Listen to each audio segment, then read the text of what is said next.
Hey, welcome to the Integrate This EdTech podcast. We are on our last video in this Brisk Next series, and Jeremy is going to be covering batch feedback for us.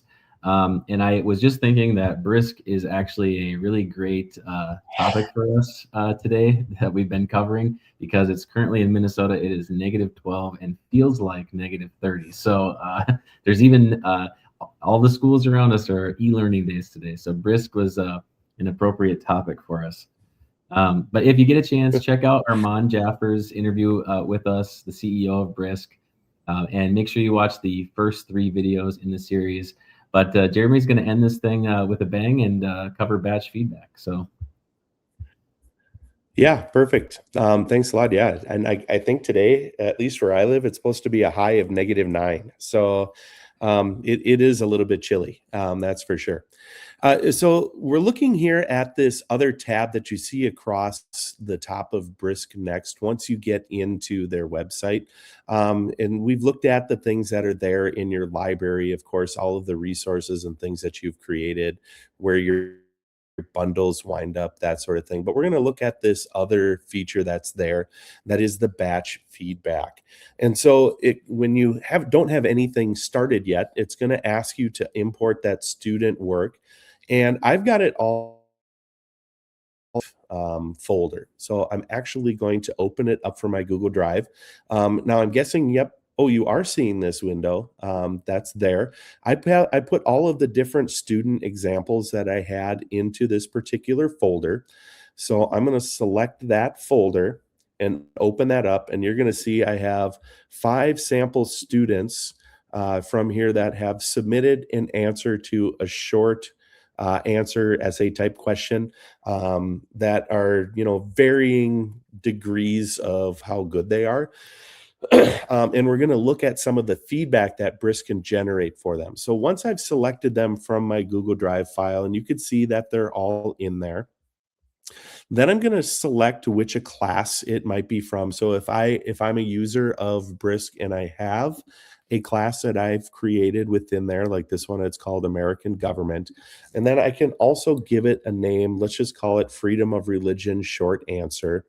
And then I'm going to say I have a rubric that I would like it to base its feedback that it's going to give students for. If I didn't have that rubric, you could have it give a glow and grow, which is very similar to what the Brisk feedback that's available in the extension has been. Or you can use next steps as a way for it to describe for students things that they're doing well, but what next steps could make their submissions even better. But I'm going to choose rubric criteria. And so when I do that, it's then going to ask me to add that rubric. So I'm going to click on where it says add rubric. Then I'm going to attach that rubric from my computer, and you can see it added it right here as a PDF. Again, I can choose, what grade level. I'm going to make this one 9th grade, and I can also align it to the standard that aligns with this particular assignment. And I'm going to also go and use the same one that I did before, make it a Minnesota standard in social studies, in citizenship and government. And I'm just going to type the numbers in rather than search for it. And so now that standard is added there. And I would like to tell it, give me some feedback I can share for students about their essay answers. And I'm just going to choose to create assignment. So it's going to then open up this window for me where I get to see all of the submissions from the students. And what it's doing is it's generating some of the feedback for each one individually. And then once it does generate all of those, it is going to not just give me insights into how each individual student did, but it's also going to give me class insights. Um, and of course, it says it's unable to do that. Let's try the refresh. Of course, this happens when you're recording, that it's not giving that to you,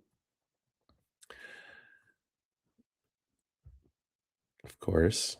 And then you just wait. Okay, here it comes. So now we have some information about how the class as a whole did, and it says, in here, like, most students are able to identify both the establishment clause and the free exercise clause as being important, and then it goes in and tells me a little bit about some of the other categories that went along with it also. And you could see here, it did have a problem with student C, but that's okay. It showed you where some of those insights were. And we'll look at student A. And so here is student A's response. And then one of the things that it did along with that, and I had done this previously, is that I'm able to take and insert the criteria and the comments that it made, that the Brisk Next made for each of those different parts, including some overall ones, as well as some suggestions for how they could improve things. What I like about this is each of these different categories here in the criteria of the rubric are all editable. So I can change anything on there that I want to personalize it, maybe make it sound like it's coming more from the teacher than from an AI. And if I want to dump it all into that document, I just click the insert feedback button and it puts it over here like what you're seeing along with their submission. Okay. If I go back, I can choose a different student here. Let's choose student D, for example. And here you can see I didn't insert the feedback for this student. So I could definitely do that. Suppose I went through and made the changes that I wanted to make. And then I click the insert feedback. And you could see it builds that rubric and puts it right onto that document. When I'm ready to approve the feedback for the student, I go up to this top part of the screen and I click on that little check mark. Then I can go and click the share feedback button and I can copy this link and I could then send that to that student so that they could look at it without having to have them even log in. So I really kind of like how that is, how you're able to do that.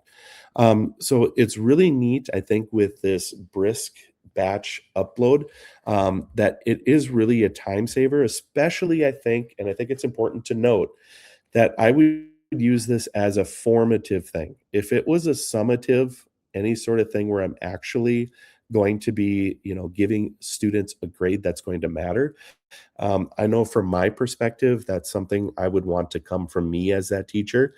But if this is a practice one that students are working on before the real summative one, what a great way that they can get that instantaneous feedback. They can use that to improve their work for when it's going to matter on that actual test. So please keep that in mind.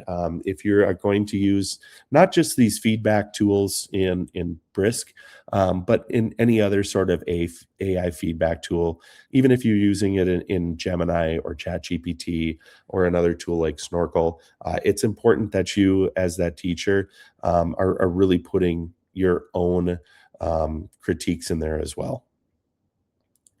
So thank you for joining us for this Tech in 10 series, all about using Brisk Next. We hope that you found them useful, and we hope that you give it a try. And we look forward to connecting with you again on our next podcast and our next Tech in 10 series. Thanks so much.